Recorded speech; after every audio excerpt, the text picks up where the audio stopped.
Salut, c'est un plaisir de te retrouver aujourd'hui pour une recette qui m'a été beaucoup demandée, le fraisier. Crois-moi, une fois que tu auras goûté cette recette, ça va être difficile de manger les autres, car je vais te montrer tous les petits secrets, les astuces de grands chefs pâtissiers pour avoir une crème et une génoise parfaite.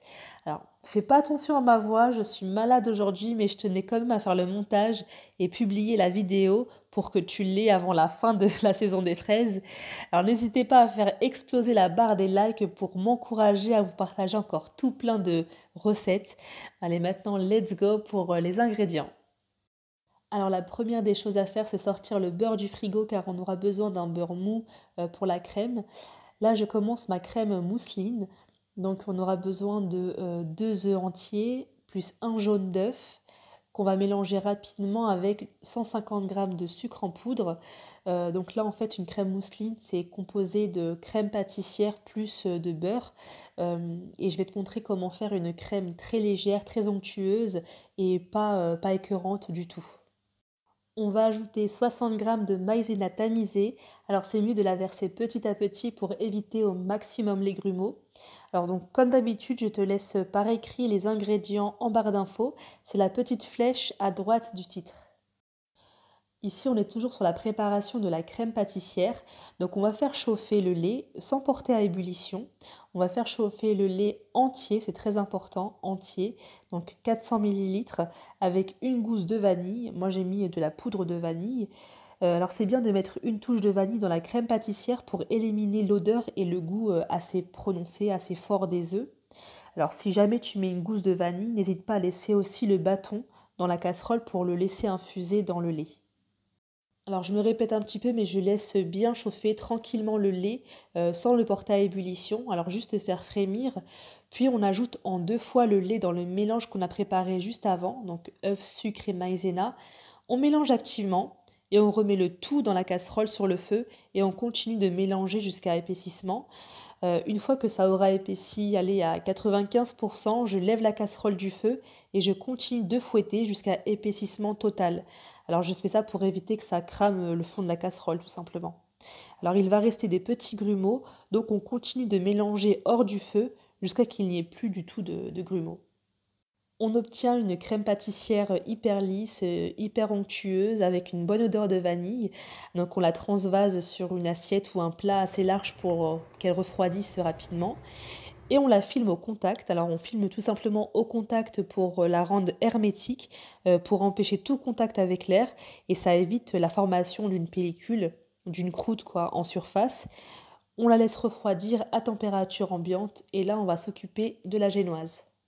Pour avoir une génoise très légère et aérienne, il faut des œufs à température ambiante pour que la préparation puisse monter facilement.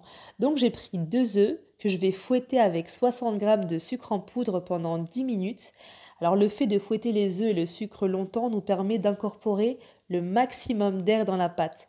Et au final, on aura une préparation qui aura triplé de volume. Et c'est maintenant que je mets 60 g de farine tamisée. Alors c'est mieux de l'incorporer petit à petit. Si tu la mets d'un coup, ça va faire des grumeaux. On mélange délicatement en partant du fond du bol vers le haut en utilisant si possible une maryse. Voilà, on mélange en délicatesse pour ne pas faire retomber les œufs comme une mousse au chocolat au fait. Et on obtient à la fin une mousse très légère et aérienne.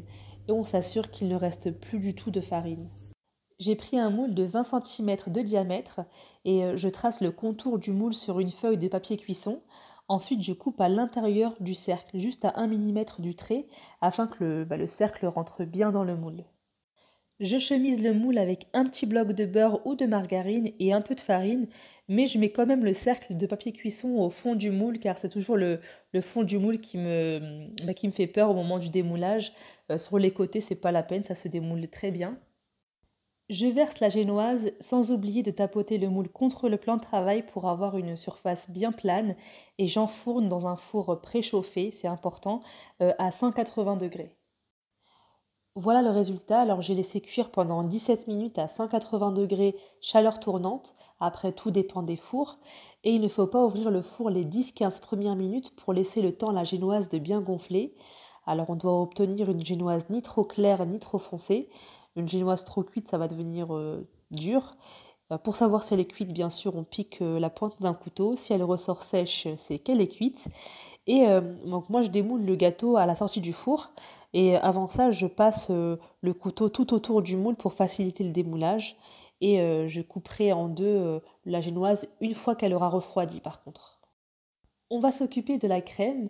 Alors la crème pâtissière a eu le temps de bien refroidir à température ambiante et on va la détendre avec un petit coup de fouet.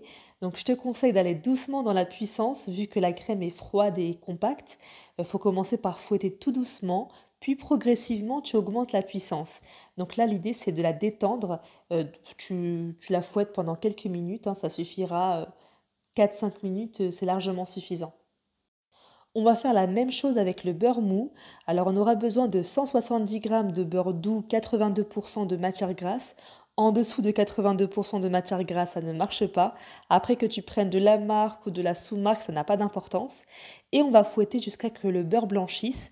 Alors il va devenir blanc, hein, tout simplement. Et c'est là en fait le secret d'une crème mousseline très onctueuse, très légère et surtout pas compacte. Donc il faut bien battre la crème pâtissière et le beurre mou. On va maintenant incorporer le beurre à la crème pâtissière et on va fouetter un petit coup juste pour avoir une préparation bien homogène. Voilà, donc là on a une bonne crème mousseline, bien onctueuse, bien légère.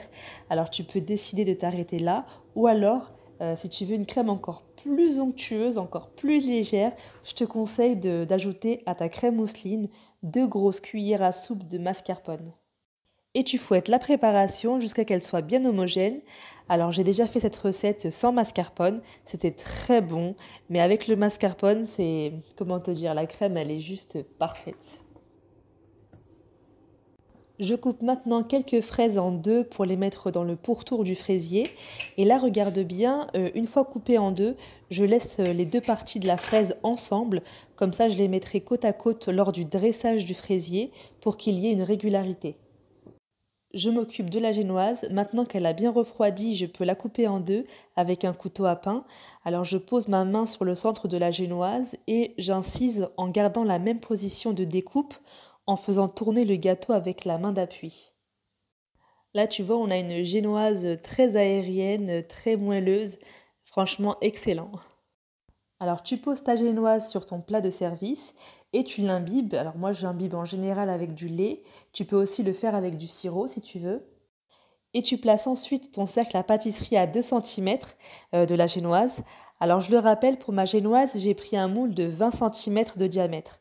Et le cercle, il faut le régler donc à 2 centimètres de plus, c'est-à-dire 22 centimètres.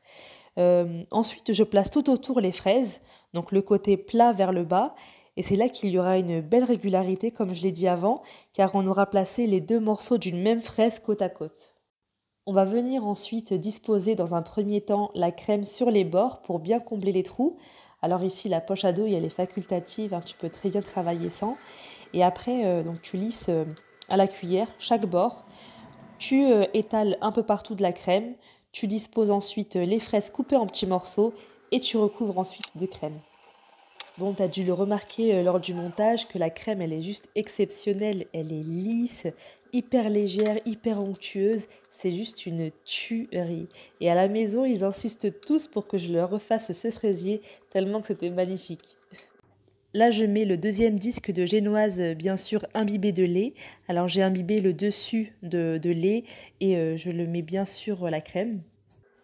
Et enfin, là, je mets le restant de crème, donc je mets la totalité.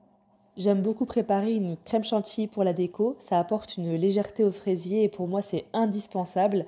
Mais après si tu as la flemme de faire une crème chantilly, tu peux tout à fait prendre un moule plus petit et un cercle plus petit, 18 cm à peu près, afin qu'il te reste de la crème mousseline pour ta déco. Mais voilà, je t'encourage vraiment à aller jusqu'au bout et à préparer une crème chantilly. Ça prend quoi? Ça prend 4 minutes, 4-5 minutes et tu verras le résultat, il sera juste excellent.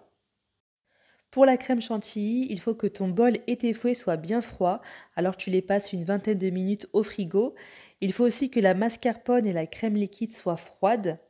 Alors on va fouetter 250 g de mascarpone et 150 g de crème liquide entière, 30% de matière grasse minimum. Et tu verses petit à petit 45 g de sucre glace. Tu peux y ajouter également de la poudre de vanille si tu en as envie. Au bout de 4-5 minutes, on obtient une crème chantilly ferme et onctueuse. Alors je te déconseille de la battre trop longtemps, sinon elle risque de trancher. Enfin, on termine la vidéo avec la déco. Alors je te conseille ces douilles ici. Je te mets les références que j'ai en barre d'infos. Honnêtement, j'aurais aimé qu'on me les conseille à l'époque avant de me ruiner dans l'achat de 100 000 douilles qui m'ont servi à pas grand-chose.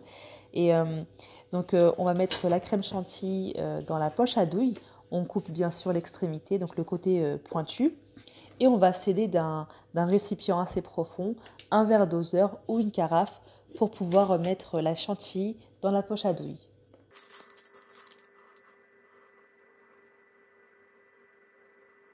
Une fois la déco terminée, tu places ton beau fraisier toute la nuit au frigo et attention aux gourmands, c'est toujours mieux de le déguster le lendemain. Alors le lendemain, démoule-le tout doucement. Si tu n'arrives pas à retirer le cercle directement, ça peut arriver. Pas de panique, c'est qu'il est très froid, donc attends un peu qu'il prenne un petit peu le chaud et ça va ensuite se démouler sans problème. En 1h30, tu peux réaliser un fraisier comme celui-ci. Maintenant, à toi de jouer. J'ai tout détaillé afin que tu obtiennes toi aussi une crème mousseline ultra onctueuse et légère. Voilà, c'est hyper facile et une génoise juste parfaite. N'hésite pas à t'abonner afin qu'on se retrouve pour de nouvelles astuces et des recettes très gourmandes.